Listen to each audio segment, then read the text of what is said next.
Aboriginal and Torres Strait Islander viewers are advised that the following program contains images and voices of people who have died.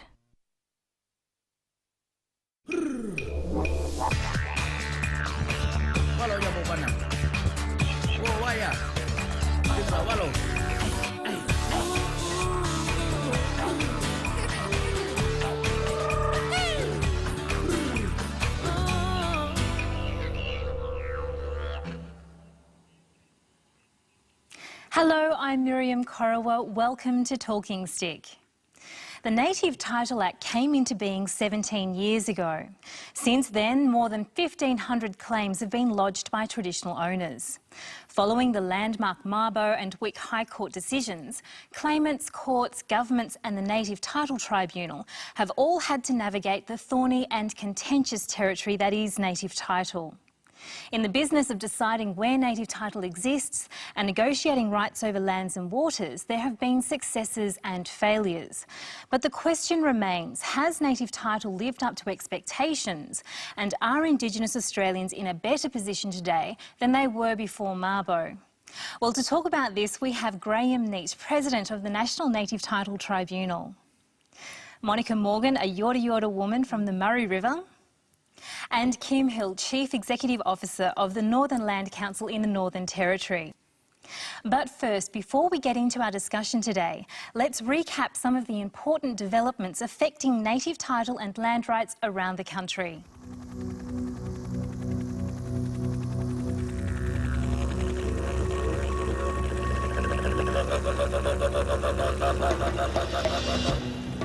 After the British invasion of Australia, land was carved up and distributed with total disregard for traditional ownership and the tribal land boundaries that had existed for thousands of years.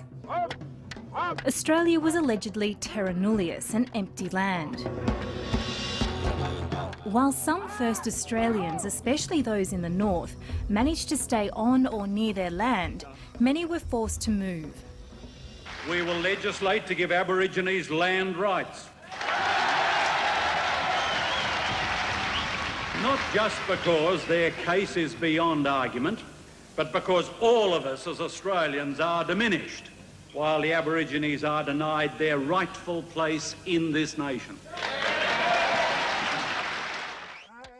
During his short stint as Prime Minister, Gough Whitlam drafted the Aboriginal Land Rights Act for the Northern Territory. It was enacted by the Fraser government and the 4 NT land councils were established, but land could only be claimed if it was Commonwealth owned and vacant.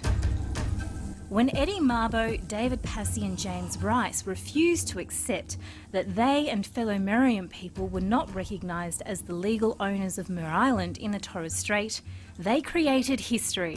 For the first time, Australia has recognised the legal existence of Aborigines prior to white settlement. The case is a moral victory, as well as having great significance for land rights. At the heart of today's ruling, a 10-year battle by the Merian people of the Murray Islands in the Torres Strait for recognition of their traditional rights to the island. The Queensland government tried to take those rights away. The islanders took the government to court. Today, the High Court in Canberra ruled the Merian people are entitled to possession, occupation, use and enjoyment of the island, effectively recognising their native title. Whatever justification advanced in earlier days for refusing to recognise the rights and interests in land of the Indigenous inhabitants of settled colonies, an unjust and discriminatory doctrine of that kind can no longer be accepted. However, Justice Brennan's judgment included a clause that would severely limit claims from anyone who had been dispossessed of their land. When the tide of history has washed away any real acknowledgement of traditional laws and any real observance of traditional customs, the foundation of native title has disappeared. Despite fears of economic ruin, the Native Title Act was soon introduced.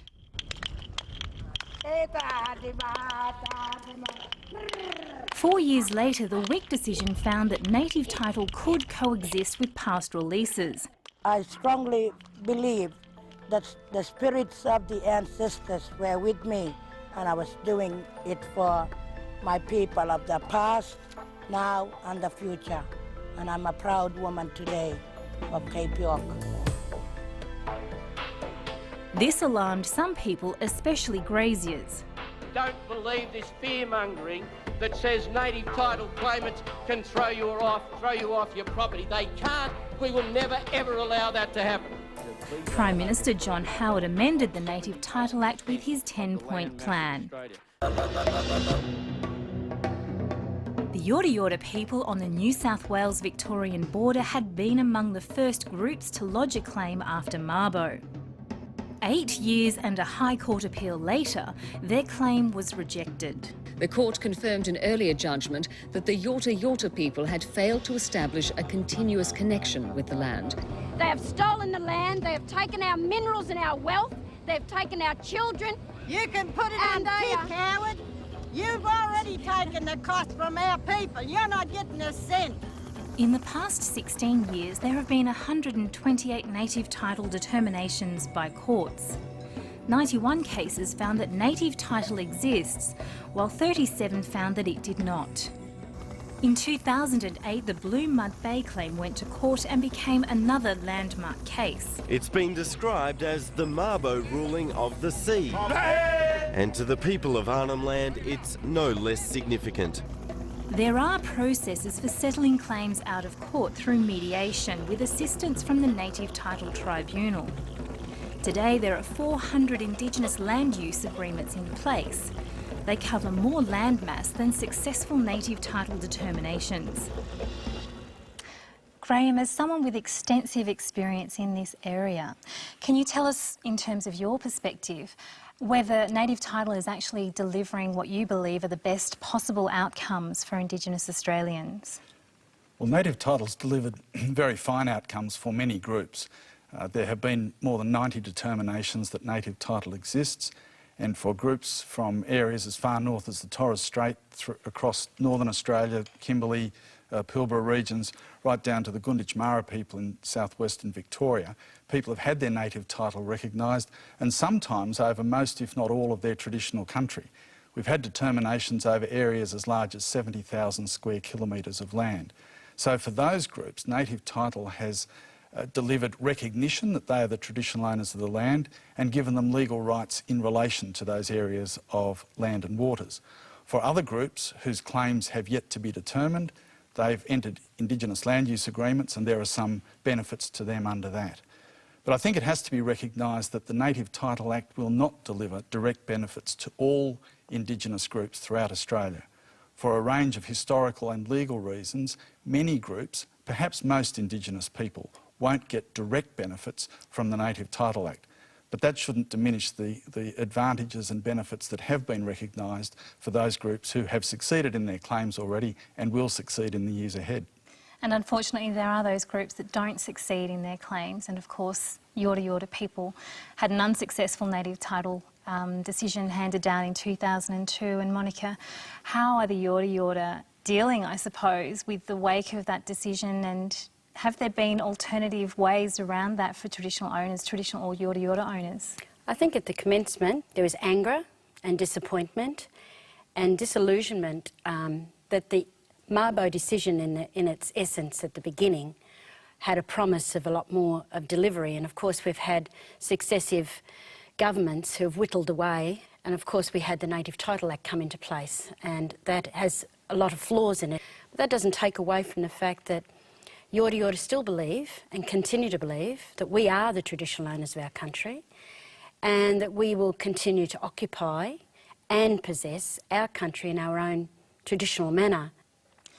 And clearly also, you know, there are other ways and means of establishing Indigenous rights in terms of land tenure in Australia, and the Northern Territory sets itself, I think, quite apart from the rest of the country in terms of the land rights system that's in operation there. Kim, we're aware, of course, of the landmark Blue Mud Bay decision of 2008.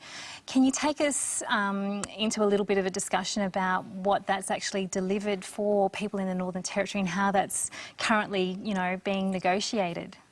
Yeah, what's delivered to the traditional owners along the coastal areas is over 5,000 kilometres of shorelines is Aboriginal owned, and most of the areas occupied. What the Blue Bay decision has allowed for and recognised is that the high water mark is not where Aboriginal land ends. It actually ends to that of the low water mark.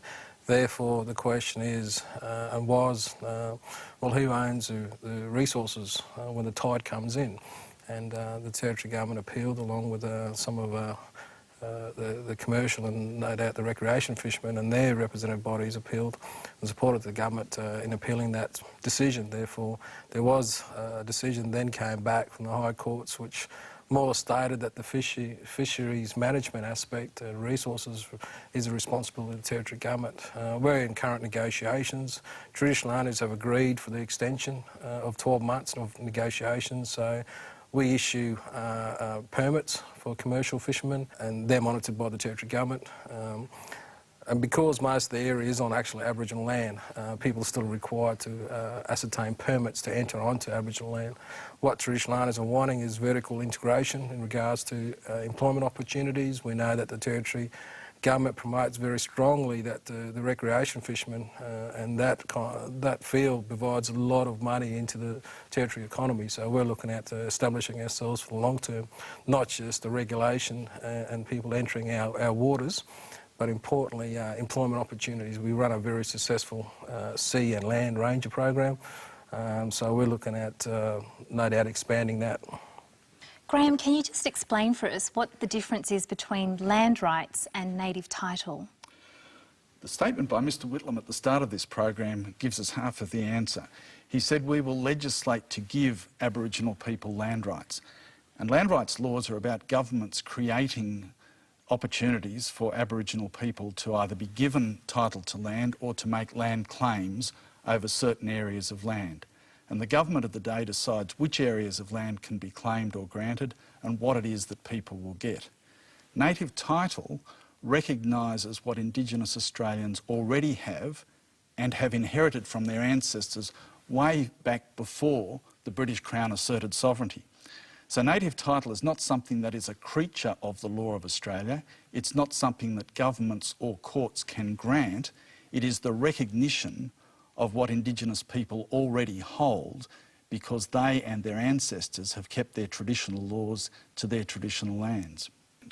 So some groups, for example, live or have native title over mineral-rich areas, and if an exploration or mining company wants to come on and exploit those resources, then they have to negotiate with the native title holders. And there have been a range of agreements which have involved employment, financial remuneration, business opportunities and so on. Not every group has that sort of resource available to them, or indeed wants people to come onto the land to exploit that. Other groups have been able to negotiate Indigenous land use agreements, for example, in New South Wales to create a national park in Byron Bay, and then through other Indigenous land use agreements to create employment opportunities, ranger training programs and so on. So these sorts of agreements are tailored to local circumstances and are greatly beneficial to some groups, but not every group who has native title will necessarily gain an economic benefit from that.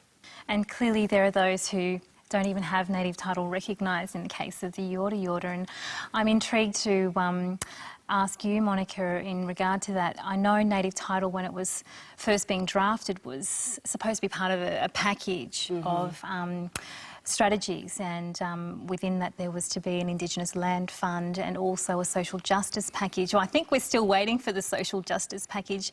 Are you keen to pursue these other alternatives to native title? We are very keen. Regardless of whether native title has been given to us, we still are there in country and we need to be recognised for our existence and our continuing occupation. And we have a real presence there that needs to be recognised. We have young people, we have populations of people that need economic benefits, that need social benefits, and also we need land base, because in New South Wales and Victoria, traditional owners, I mean, they have a Land Rights Act in New South Wales, but it's not traditional based, in Victoria need a land base. We have 2% of the total land within New South Wales and Victoria that can be accredited to Indigenous peoples, Aboriginal peoples. So yes, that is very much alive. Now, the problem with the distribution of what was the other side of the native title envelope was the social justice package and the delivery of land through the ILC. We're still waiting to see some really big benefits in relation to that. Of course, we've got a small property under ILC, but it's very, very tiny. It hasn't delivered the promise that we thought it may. So there's a lot to be done both on the state level and on the national level, federal level, in relation to delivery